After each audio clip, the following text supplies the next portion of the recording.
Kembali lagi di sesi tutor coding dengan membahas vector graphic with Adobe Illustrator bersama saya Johan. Kita sudah ada di dua sesi terakhir, yaitu kita akan mulai bagaimana bermain dengan gambar, importing gambar ke dalam Adobe Illustrator. Ini merupakan part yang lumayan krusial. Banyak banget orang melakukan import gambar supaya kita bisa dapat semacam template atau semacam alat bantu untuk menghasilkan ilustrasi di dalam Illustrator.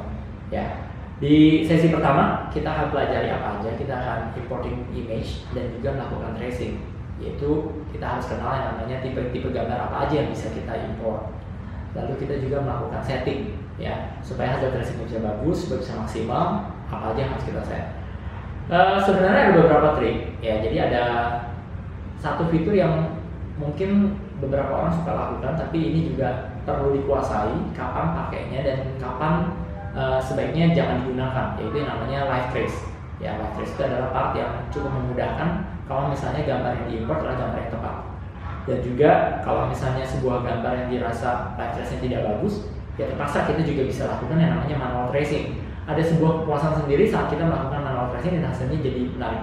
Ya, kadang-kadang manual tracing itu kita bisa berusaha dapat hasil yang sama persis seperti foto realistik, ataupun juga dengan manual tracing ini kita bisa dapat sebuah penyederhanaan bentuk yang merupakan gaya yang menarik, ya, di dalam membuat ilustrasi vektor. Caranya seperti ini. Mengimpor gambar di dalam Illustrator, kita tinggal pergi ke File menu, lalu ada pilihannya Place. Nah, kita akan muncul sebuah dialog box untuk mencari gambar kita. Ini kebetulan saya sudah punya image scan. Format yang bisa diterima cukup banyak. Ya, beberapa yang populer ada BMP, ada JPEG, ada GIF, ada PNG. Untuk saat ini saya akan mengimport file JPEG. Ya, kursor mouse akan berubah menjadi seperti ini. Saya tinggal klik. Untuk mengubah gambar yang sudah saya import menjadi gambar vektor, kita bisa melakukan yang namanya image trace atau yang dikenal juga sebagai namanya live trace. Sebelum saya live trace, saya mau rapikan dulu posisinya. Misalnya saya mau letakkan ada di tengah-tengah kertas. Seperti ini. Lalu misalnya saya akan membuat 3 perbandingan live trace, yaitu saya bisa copy dulu gambar yang sudah saya impor. Cara mengcopy adalah saya bisa pilih edit, copy, lalu misalnya posisinya mau sama, saya bisa paste in front, yaitu Ctrl F. Ya, artboard yang ketiga juga Ctrl F. Oke, kita akan coba perbandingannya. Misalnya untuk trace yang pertama, yaitu dengan high fidelity photo. Ya, ini biasanya durasinya akan lumayan lama karena dia membuat gambar untuk setiap warna-warnanya. Oke, hasilnya sudah terlihat. Lalu yang kedua, saya misalnya mau dengan spesifikasi black and white logo. Ya, sudah jadi hasilnya. Lalu yang terakhir adalah sebagai line art. Jadi, sekarang kita bisa lihat 3 kualitas gambar yang berbeda berdasarkan hasil live trace. Kalau misalnya kita mau lihat hasil vektornya bisa kita expand. Ya, ini juga bisa kita expand. Dan ini juga bisa kita expand.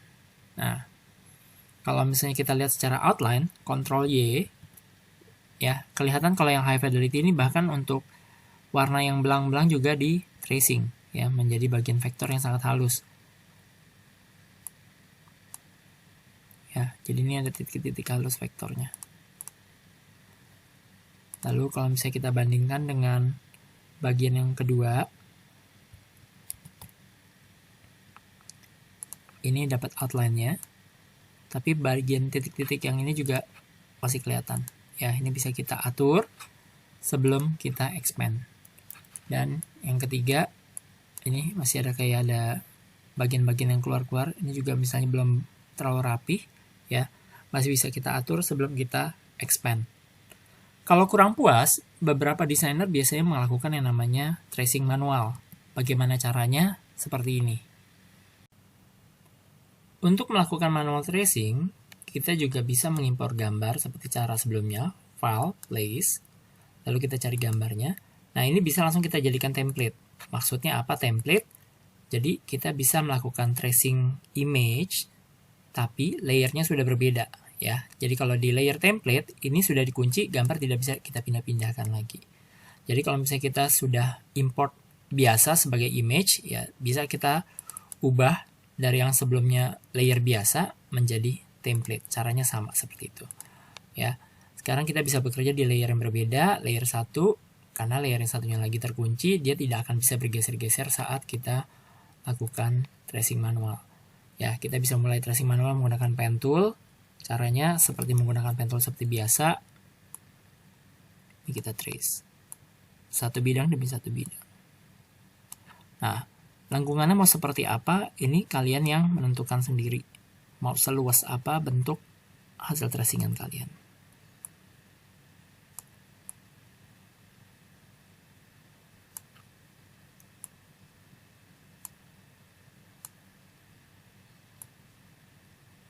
Satu bidang sudah selesai, berikutnya.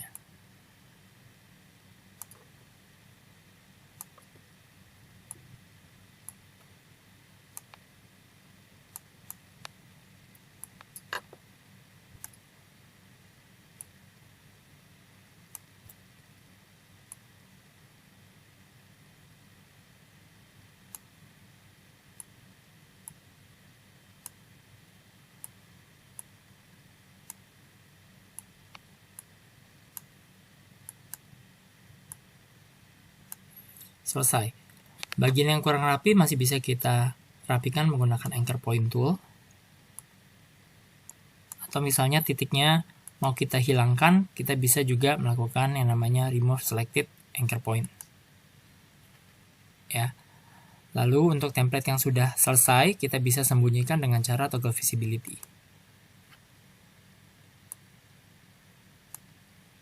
Seperti demikian. Ya, ini kalau misalnya bentuknya masih kurang bagus, kita bisa perbaiki dengan yang namanya direct selection tool.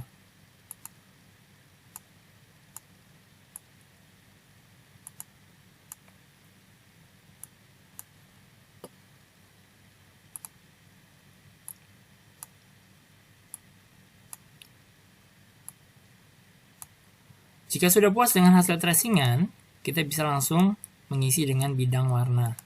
Misalnya seperti ini.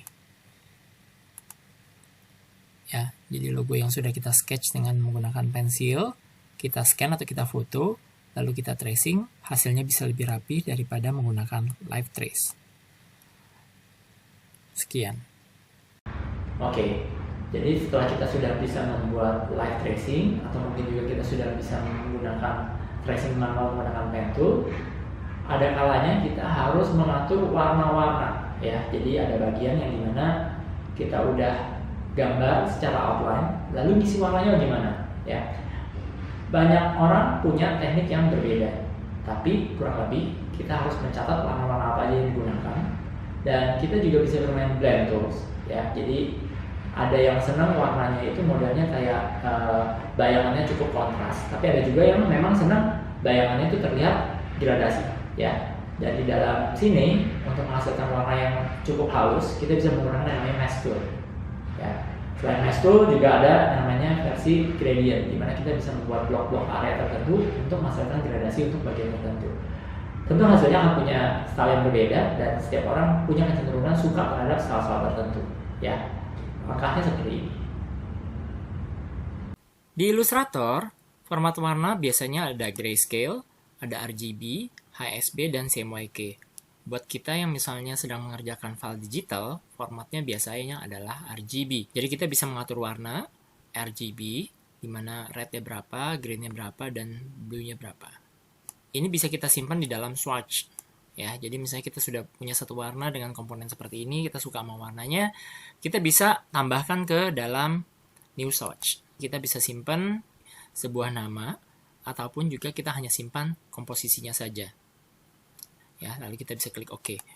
Setelah warna kita simpan di dalam swatch, biasanya akan disimpan di dalam library Adobe Clouds juga, dan ini kalau misalnya kita akan gunakan lagi di file yang berbeda, ini bisa kita panggil kembali. Lalu di dalam color guide, kita akan punya warna-warna yang sifatnya modelnya adalah shades dan tints. Jadi ini ada urutan warna dari dia paling terang sampai paling gelap. Jadi ini kita bisa pakai turunan warnanya. Oke, kita akan coba tes gunakan kombinasi warna, misalnya menggunakan berbujur sangkar seperti ini. Ya, cara memberi warna paling mudah di dalam Illustrator adalah menggunakan Live Paint. Jadi sebuah objek kita bisa menggunakan Live Paint. Start dari warna yang ada di dalam library saya, yaitu web color group ini. Saya bisa pilih warna biru. Lalu saya mau geser ke warna sebelahnya. Saya cukup menekan tombol keyboard, yaitu panah ke kanan. Ya, ini otomatis dia berubah, ke kanan dia berubah. Sehingga saya akan otomatis punya rotasi warna mengulang. Seperti itu.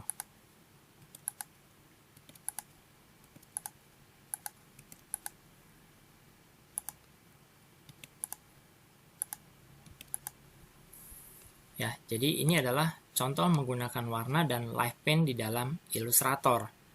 Apa saja yang kita bisa lakukan lagi? Kita juga bisa memanggil warna-warna di dalam library. Misalnya dalam kasus ini saya sudah suka dengan satu jenis warna, misalnya saya mau menggunakan warna-warna makanan, ya.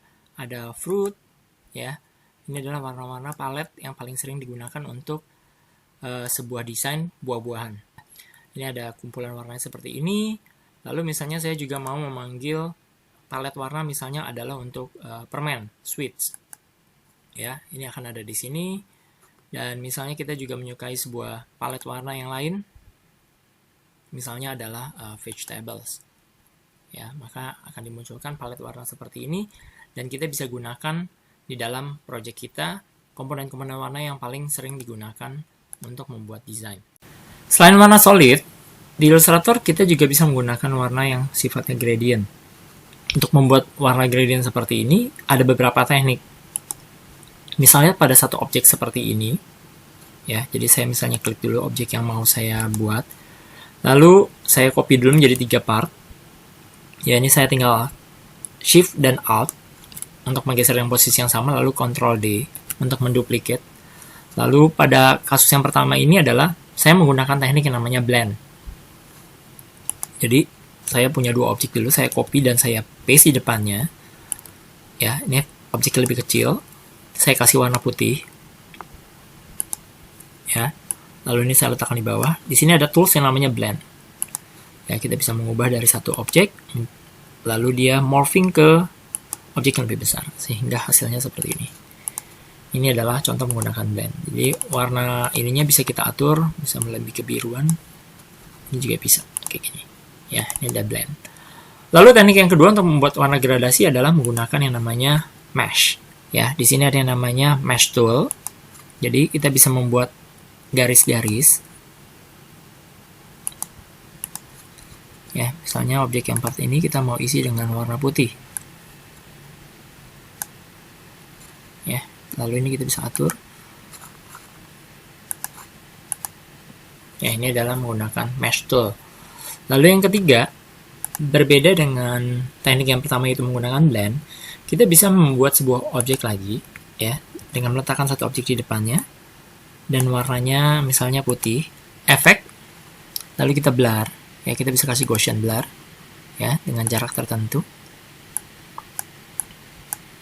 dan objek ini kita letakkan di titik yang kita mau dia terlihat lebih mengkilap, ya.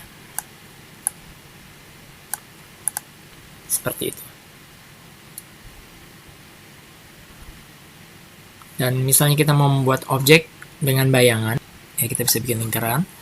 Lalu kita manfaatkan gradient yang ada di dalam Illustrator.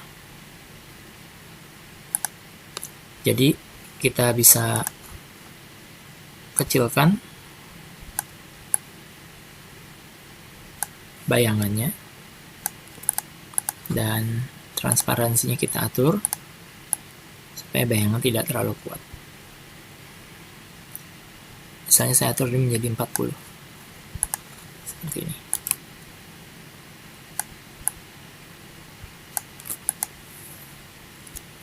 Selesai. Oke.